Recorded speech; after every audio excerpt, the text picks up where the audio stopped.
బాలచంద్ర గారు ఫస్ట్ నేను చెయ్యను ఒక మాట చెప్పారు, మాకు అందరికీ కూడా నచ్చలేదు.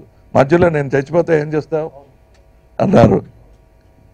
అది మీరు మాకు నేర్పిన విద్య ఉందండి, కథ మార్చి రాసేస్తాను, అంతవరకు యూజ్ చేసుకుంటాను, మీరు చెయ్యాలండి అని కంపల్ చేశామన్నమాట.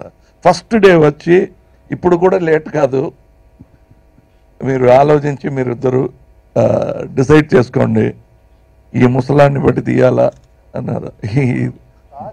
సార్ చేయలేదంటే, బాలచంద్ర గారు ఫిల్మ్ చేయలేదంటే నేను ఫిల్మే చేయను అని చెప్పారు. అప్పుడు అలా పెదరించి బ్రతిమాలి ఒప్పుకున్నారు. సో బాలచంద్ర గారు ఉన్నారన్న తర్వాత ఇద్దరిని, కేవి గారిని కేబీ గారిని సెట్లో చూడడం చాలా ఆనందంగా ఉండింది. కేవి గారు నమస్కారం చేశారు. అప్పుడు కేబీ గారు బాలచంద్ర గారు చేయి పట్టుకొని, నేను ఇంటర్నెట్లో చూశాను, మీరు మాకన్నా 6 months ఎల్డర్, నా చేయి కాళ్ళు పెట్టుకోకూడదు, ఇది వయసు కోసం కాదండి, మీరు చేసిన పని కోసం అండి అన్నారు. అది నేను పక్క నుండి చూశాను. అలాంటి చాలా ఎమోషనల్ ఆఫ్ స్క్రీన్ కూడా జరిగిందండి ఇది.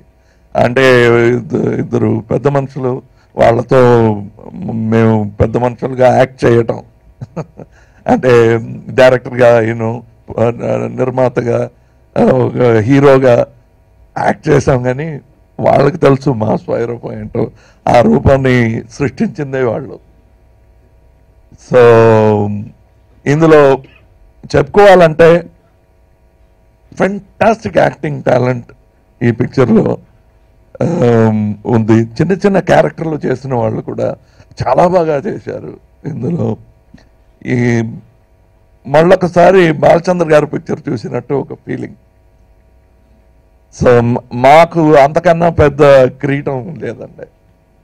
అది బాలచంద్ర గారే డబ్బింగ్ అప్పుడు మాకు చెప్పారు, బాగుంది, మన పిక్చర్లో ఉంది అన్నారు.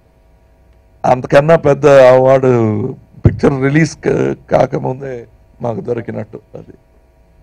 So it is a very entertaining film. Entertainment అంటే ఇలా ఉండాలి అని పండితులు చెప్పే ఆ ఎంటర్టైన్మెంట్ లేకుండా మీకు నచ్చిన ఎంటర్టైన్మెంట్ ఇందులో ఉంది. అలాగే ఒక చిన్న సినిమా వచ్చింది, ఇదేంటి సినిమా అని అందరూ చూస్తున్నప్పుడు మరో చరిత్ర అనే పేరుతో ఒక పెద్ద సినిమా అయింది. ఇది కూడా ఒక మంచి సినిమా అవుతుందనే నమ్మకం మాకుంది.